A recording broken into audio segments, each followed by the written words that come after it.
جی اطر میں آپ کی طرف آنا چاہوں گی.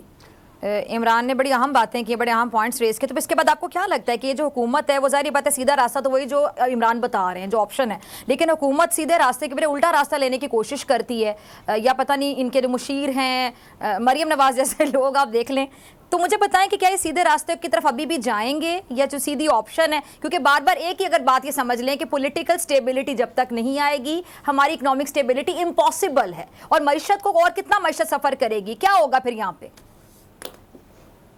دیکھیں عمران صاحب نے بڑے امپورٹنٹ پوائنٹس اٹھائے ہیں اور میں بالکل ان سے ایگری کرتا ہوں.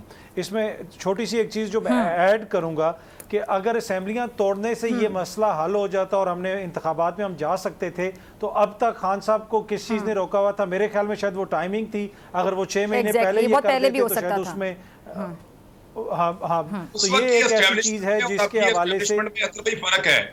اس وقت کے نظارے آپ کو یاد ہے کیا ہو رہا تھا؟ عمران خان صاحب کو یہ دھمکی بھی تھی کہ اگر آپ نے ایسا موو کیا تو ہم آپ کو نااہل کروا دیں گے, یا آپ کے خلاف یہ چیزیں کر دیں گے. بہت ساری دھمکیاں, ملٹیپل چیزیں وہ اداروں کو استعمال بھی کر رہے تھے. جی میں اسی طرح مبہم الفاظ میں بات کر رہا تھا, آپ نے کافی کلیئر کر دیا.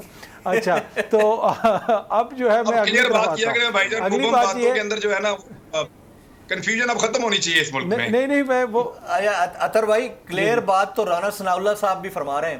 وہ کہتے ہیں کہ خان صاحب کو جو بات کرنی ہے, اچھا یہ بات وہ یہ پہلے کبھی نہیں کرتے تھے, یہ اب کر رہے ہیں. جو بات کرنی ہے ہم سے کریں, سیاسی جماعتوں سے کریں, اور وہ مقتدر حلقوں کی بات اب نہ کریں.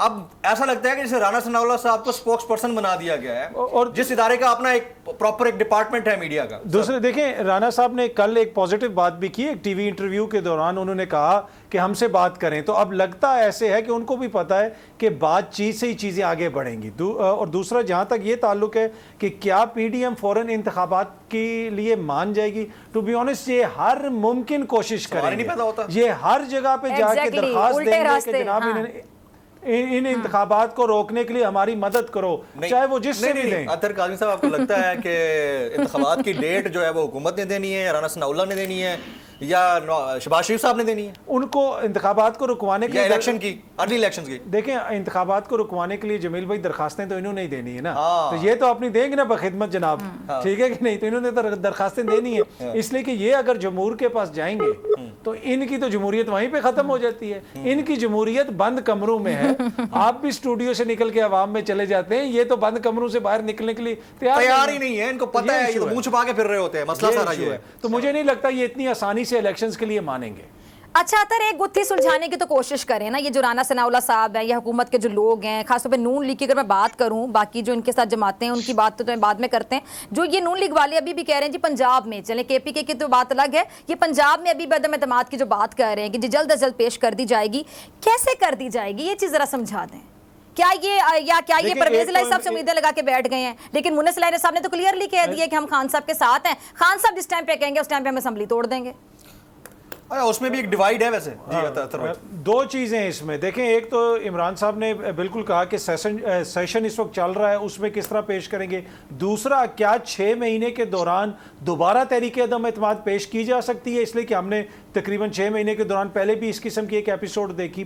اور تیسری چیز جو پرویز الہی صاحب جو بھی کہہ رہے ہیں, دیکھیں پرویز الہی صاحب نے 10 سیٹوں کے ساتھ خان صاحب کو جس طریقے سے بھی دیوار کے ساتھ لگا کے وزارت اعلیٰ لی ہے, تو کیا آپ سمجھتے ہیں کہ پرویز الہی صاحب کوئی نظریاتی طور پہ خان صاحب کے ساتھ کھڑے ہیں؟ اس وقت جو ڈیفیکٹو وزیر اعلیٰ بنے ہوئے مونس الہی صاحب, یہ وہی بات ہے نا جس کے اوپر پی ٹی آئی کے دوست تنقید کرتے ہیں, مریم صاحبہ پہ تنقید کرتے ہیں, حمزہ شہباز پہ تنقید کرتے ہیں. اس وقت پنجاب کے اندر مونس الہی صاحب کا بھی وہی کردار ہے, اور جس طریقے سے خان صاحب کے خلاف انٹرویو دیا پرویز الہی صاحب نے, نیپس چینج کرنے تک کی بات کر دی, اور جو آخری دم تک ان کی مطلب اسٹوڈیو میں اس وقت زیادہ بندے ہیں جتنے ہوں گے جتنے ان کے ووٹرز ہیں مسلم لیگ کاف کے, لیکن انہوں نے کہا ہماری تو مشاورت ہی نہیں ختم ہو رہی. تو یہ ساری چیزیں یہ خان صاحب کے ذہن میں بھی ہوں گی, لیکن اب فیصلہ کرنا ہے کاف لیگ نے بھی کہ وہ اپنی سیاست کو آگے کس طرف لے کے جاتی ہے. اس لیے کہ شجاعت صاحب اور پرویز الہی صاحب ان کی یہ آخری اننگز ہیں,